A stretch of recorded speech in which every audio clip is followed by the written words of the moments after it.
Hey guys, my name is the Roaming Raider. I'm new here to YouTube, but I am going to be trying to give you guys some TBC and SoD content as it unfolds. Currently, we're in phase 2 of TBC with SSC and TK, and we are in the new fun way to get back into SoD with the Panasonic Guild, where we're going up to level 25 currently. But starting Monday, June 29th, we will be turning back on XP and getting ready for level 40. I'm here just to give you some fun content and kind of talk about the journey as it unfolds. And without further ado, let's get to the gameplay and kind of show the highlights and greatness that SoD has to offer. You know, it's really easy to level in SoD. And of course, we have the super high XP. We have the extra abilities that give you a tremendous advantage on everything. In the beginning of my making the hunter, I decided that I was like going to go range, go with the bow. But after all, and after seeing the axe that SFK drops, I decided to switch to melee hunter, and it's pretty fun. And also to go like the lone wolf aspect on the chest, which gives you an extra 25% damage when you don't have a pet out.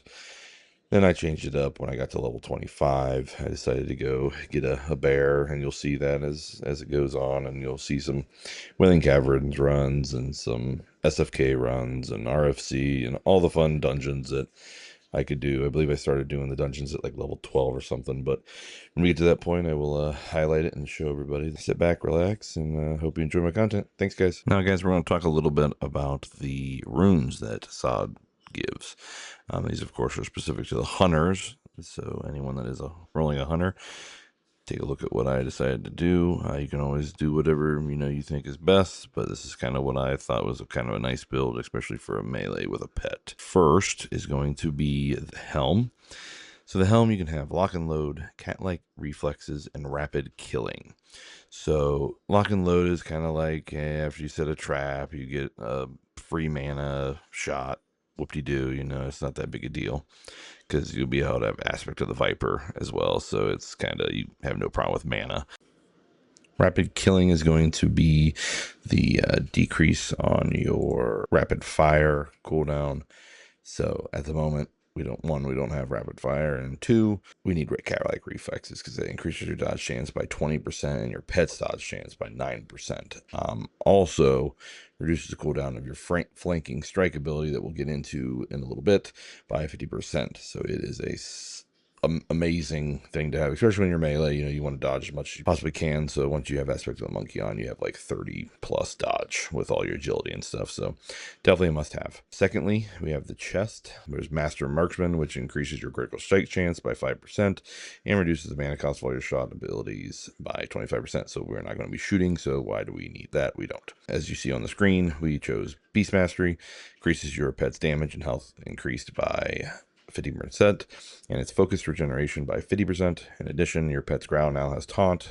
I have a bear, so it does not have growl or taunt, so the taunt ability is null and void there. I also put on the screen the lone wolf ability. As you see, it is pretty big. That, I mean, if you don't have a pet, you can do 25% increased damage, but when we get down to the flanking strike ability, you'll see why we want a pet for sure. And then the last but not least is Cobra Strikes, and your critical hits with shot and strike abilities with Mongoose Bite causes your pet's next two special attacks to critically hit, but we really like that extra 15% pet damage in my opinion. Waste, we have Exposed Weakness. I really wish we could use, because it has melee and range criticals increase your attack power by 40% of your current agility. Pretty big in my opinion once you start getting that more and more agility. Steady Shot, of course, for melee, we don't need that. But then Melee Specialist is the big one because your Raptor Strike is now instant, and your Mongoose Bite and Raptor Strike have a 40% chance on each attack to reset the cooldown. So there's some time that I can, I'll do 3 or 4 in a row, and it hits for almost 300 apiece. So it's some pretty solid damage, especially at 25. Legs, Kill Shot's cooldown is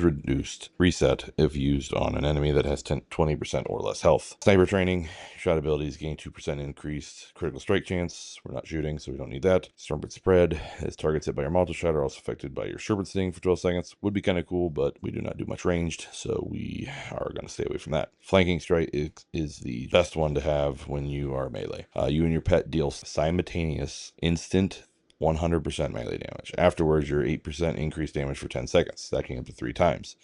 Your pet's basic attacks have a 50% chance to reset the cooldown of flanking strike. So that is the main reason I went with a pet, because I tell you what, it definitely procs quite a bit. So it's a solid one to have, but also really good to have a pet with that because of that. Feat, dual wield specialization, what do you do? Wyvern string, we don't have it yet, so maybe in the future we'll go the survival route to get this Wyvern string, because it's the deals 140% weapon damage, which is kind of cool. But right now we just use Trap Launcher because all the other ones are kind of pointless for us. Next is Bracers. Raptor Fury.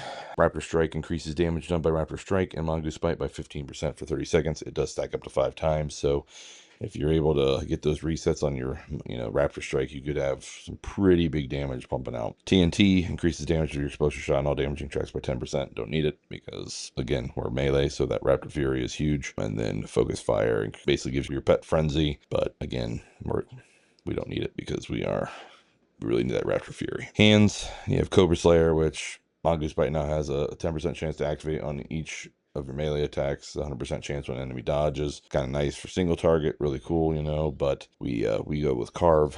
Carve is a sweeping attack that strikes all enemies in front of you with your melee weapons, so it's kind of nice, just like a little cleave for a melee hunter. Chimera Shot, which is just deals different damage depending on your stings you have active, and Explosive Shot, which just deals damage over time. The finger slot, so you're going to have, that's where you have all your weapon specializations and also your different chance to hit with certain spells and stuff as well, if you're like a mage or warlock. So, and then also the back, we have Hit and Run, which is what we do. You gain 30% movement speed for 15 seconds after using Raptor Strike.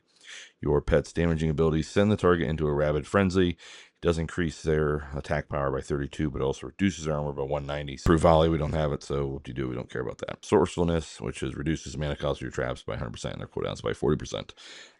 So of course, I'll go back through them. We choose for the head, we choose cat-like reflexes. Chest, we chose Beast Mastery. Waist, we chose Melee Specialist. Legs, we chose Flanking Strike. Feet, we went with Trap Launcher. Wrist, we went with Raptor Fury. Hands, we went with Carve. Fingers, we just did the axe and the ranged weapon specialization, just because we have both. And then Hit and Run for the cloak. All right, guys, I know I kind of just played some of my dungeon experience in the background as we talked about our runes, but that's kind of like my rune breakdown for Melee Hunter. So I enjoy it. It's been fun. It's been great. I've been playing 25. I kind of had to grind SFK for the axe and stuff. I don't have much footage on that, but I am going to continue to record and do some videos on future content for SoD and TBC. So guys, like, subscribe, please. I'll take criticism where I can get it, so message me, leave comments. I'd be glad to see what you all have to say. Thank you so much for watching, and enjoy the rest of your week. And don't forget to always keep roaming and always keep raiding.